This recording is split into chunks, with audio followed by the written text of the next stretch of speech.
I was sitting in my car outside a Starbucks at 9:47 a.m. on a Tuesday sipping coffee I didn't rush to finish when my phone buzzed. It was Arian, my best friend since college. "Bro, can't talk long, about to walk into a client meeting. Crazy busy, miss you." I typed back, "No worries, take your time."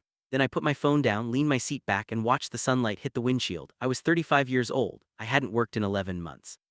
And for the first time in my life, Tuesday morning felt like Saturday. Let me take you back. 5 years ago, I was just like everyone else, grinding through a 9 to 6 that somehow always bled into 8 or 9 at night. I had a decent job in finance, the kind that pays well enough to make you comfortable but demands your soul in exchange.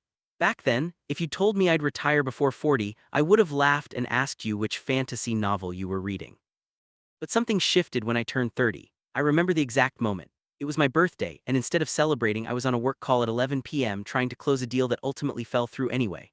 My girlfriend at the time, now my wife, sat across the room, watching me argue numbers with a client while my cake melted on the table, candles unlit. She didn't say anything, she didn't have to. The look on her face said it all. Is this the life you want? That night after the call ended, I sat on the balcony for almost 2 hours just thinking. Not about the deal, not about work, about time, about how I was trading the only truly finite resource I had, my years, my youth, my energy, for a paycheck that mostly went toward maintaining a lifestyle designed to make the job bearable. Nice apartment because I was stressed. Expensive vacations because I needed to recharge. A car I barely had time to drive because I was always at the office. I was, in essence, paying to survive the very thing that was supposed to give me a good life. That was the wake-up call. I won't pretend the next 5 years were easy or glamorous. They weren't. I didn't win a lottery. I didn't inherit money. I didn't stumble into some crypto jackpot, though people love to assume that when they hear retired at 35. The truth is far less exciting and far more disciplined. I started by cutting my expenses aggressively, not in a miserable, deprived way, but in a way that aligned spending with what actually made me happy. Turns out, most of what I was spending on didn't make me happy at all. It was noise, status, habit. I sold the car I never had time to enjoy. I moved to a smaller, quieter apartment. I stopped buying things to numb the exhaustion of a job I didn't love. At the same time, I got serious about increasing my income, not through some overnight hack but through boring, consistent effort. I picked up freelance consulting on the side, using the same finance skills my day job already had me using, just applied more efficiently and directly for clients who paid me for outcomes, not hours. I invested aggressively but sensibly: index funds, some real estate, a few calculated bets on businesses I understood well. I read a lot. Not motivational fluff, but real books on investing, behavioral psychology, and personal finance. I treated my financial education like it was its own second job, because in many ways it was the job that would eventually replace my job. By 32, my passive income had crossed a threshold that covered my basic living expenses. That was the real turning point, not some magical seven-figure number everyone obsesses over, but the moment my money started working harder than I did. From there, it was about scaling that cushion until it could comfortably support the life I wanted, with room to breathe, not just survive. At 34, I made the final call. I remember writing my resignation email at 6 a.m. before the office even opened because I didn't want to lose my nerve by lunchtime. My hands were actually shaking, not from fear of the unknown, but from the surreal awareness that I was about to do something almost nobody in my circle had done. I hit send, and just like that, at 34 turning 35, my working life, at least in the traditional sense, was over. The adjustment period was strange, I won't lie. The first month, I kept waking up at 6:30 a.m. out of habit, heart already racing, mentally preparing for meetings that no longer existed.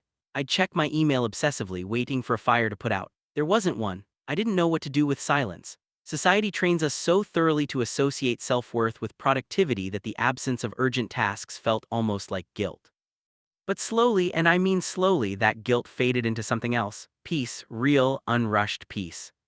Meanwhile, my friends were just entering the phase of their careers where the stakes felt highest. Arian had just gotten promoted to senior manager and was working brutal hours to prove himself worthy of the title. Mira, my college roommate, had just switched industries entirely at 34, essentially starting from scratch in tech, putting in 10, 12-hour days trying to catch up to peers half her age.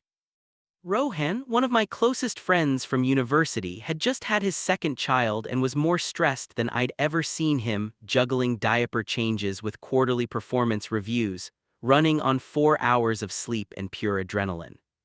And there I was, taking my dog for slow morning walks, cooking actual meals instead of inhaling something between meetings, reading books that had nothing to do with productivity or self-improvement, just for the joy of reading, traveling during off-peak seasons when flights were cheaper and destinations weren't overcrowded, learning to paint badly but joyfully, volunteering 2 days a week at a community center, something I never had the bandwidth for when I was working.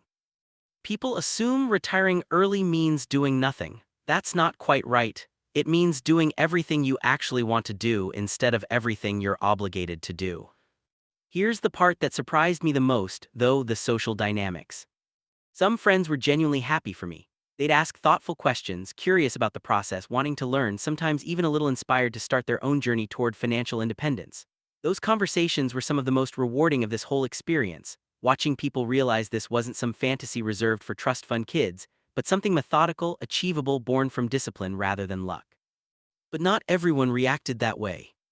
There was a subtle shift with a few people, a kind of quiet resentment disguised as jokes. "Must be nice," someone would say, half smiling, half not, or "some of us actually have to work for a living," said with just enough edge to sting.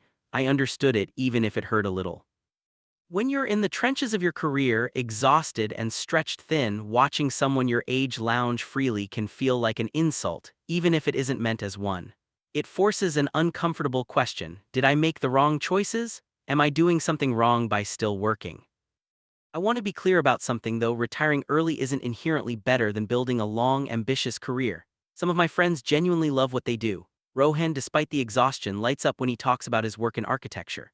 Mira, even amid the stress, is chasing something she's passionate about, not just a paycheck. For them, work isn't a cage, it's an extension of who they are. There's nothing wrong with that. The goal was never for everyone to stop working. The goal was for me to stop doing work that didn't align with the life I wanted. That's the distinction people miss. Early retirement isn't really about escaping work. It's about escaping asterisk obligation, about making choices from a place of freedom rather than fear. There's a particular kind of clarity you get when money stops being the main driver of your decisions. I remember meeting an old colleague for coffee about 6 months into retirement.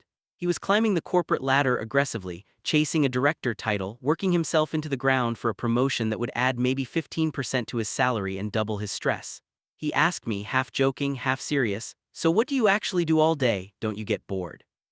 I told him the truth: some days, yes, a little. Freedom without purpose can feel hollow if you're not intentional about it, but boredom, I've learned, is a small price to pay for autonomy. Boredom passes. Burnout doesn't, not easily, not without cost to your health, your relationships, your mental peace. I spend my days now doing a mix of things that light me up. I mentor a few young entrepreneurs, sharing what I learned the hard way so they don't have to grind through the same mistakes. I write mostly for myself, sometimes publishing pieces that resonate with people navigating similar questions about work and worth. I travel slower, staying in places longer instead of rushing through checklists of tourist spots.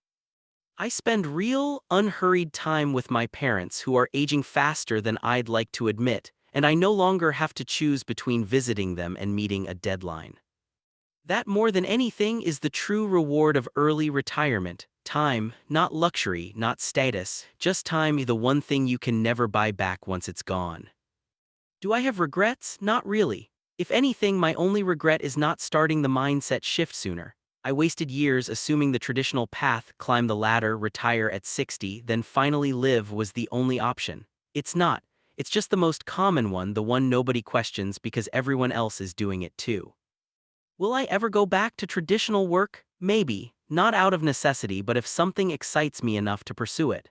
That's the real luxury here: choice. Working, if I choose to, would be from a place of desire, not desperation. That distinction changes everything about how you experience your days. So here I am, 35, technically retired, while my friends are deep in the trenches of ambition, promotions, and providing for growing families. Some mornings I feel a flicker of guilt watching them hustle while I sip coffee slowly, unbothered by deadlines. But mostly I feel gratitude for the discipline of my younger self, for the discomfort that pushed me to rethink everything, and for the quiet, unglamorous years of sacrifice that made this slower, freer life possible. If there's one thing I'd want anyone reading this to take away, it's this: early retirement isn't really about stopping work. It's about designing a life so intentional that work becomes optional, not a life sentence. It's not handed to you. It's built quietly, patiently, often invisibly, long before anyone notices the difference. And when they finally do notice, it usually looks like nothing at all. Just someone sitting in a parked car, sipping coffee slowly on an ordinary Tuesday morning, completely unbothered by the clock.